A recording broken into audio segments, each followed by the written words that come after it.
নমস্কার, আমি নিমাই ঠাকুর। যদি ব্যবসা একদম খারাপ চলে, ব্যবসা মন্দা চলে, কোনো রকমভাবে বুঝে উঠতে পারছেন না কি করবেন, তবে ব্যবসার দোকানে শাটার বন্ধ হয়ে গেছে, আপনি আর কোনো রকমভাবে এই লস সহ্য করতে পারছেন না, তবে এই আমার বলা উপায়টি একবার করুন। আমার এক ক্লায়েন্ট বা কিছু ক্লায়েন্টকে আমি দিয়েছি, তাদের মধ্যে একজন আমাকে ফিডব্যাক দিয়েছে যে দেখুন দাদা, আমি আপনার বলা অনুযায়ী করেছি এবং ভালো ফল পেয়েছি। তাই সেই ভিডিওটাই আপনাদেরকে শেয়ার করছি, সে কিভাবে করেছে, আমি যেভাবে বলেছি সেভাবে করেছে।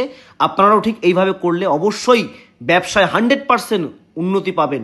তো কি করতে হবে, একটি পেতলের ঘট নেবেন, ঘটের মধ্যে কিছুটা পরিমাণ আপনি আতপ চাল দেবেন এবং একটু সিঁদুর দেবেন, একটি তুলসী পাতা দেবেন, দিয়ে গঙ্গার জল দিয়ে এটিকে ভর্তি করবেন, তার উপর একটি জটাবালা নারকেল দেবেন, যা নারকেলের উপরে কিছুটা পরিমাণ বেলপাতার সামান্য ফুল দিয়ে একটি প্লেটের ওপর এই ঘরটিকে স্থাপন করবেন এবং সম্মুখে আপনি কিছুটা পরিমাণ গোলাপ ফুল 3-4টে রেখে দেবেন। আর একটি লাল কাপড়ের ওপর ব্যবসা যেখানে আছে সেই ব্যবসা স্থানে ঠাকুরের সামনে রেখে এই মন্ত্রটি আপনি জপ করবেন। মন্ত্র ওম ঐং হ্রিং শ্রিং জ্যেষ্ঠা লক্ষ্মী স্বভুবে হ্রিং জ্যেষ্ঠাই নমঃ। এই মন্ত্রটি আপনি মিনিমাম 51 বার জপ করবেন।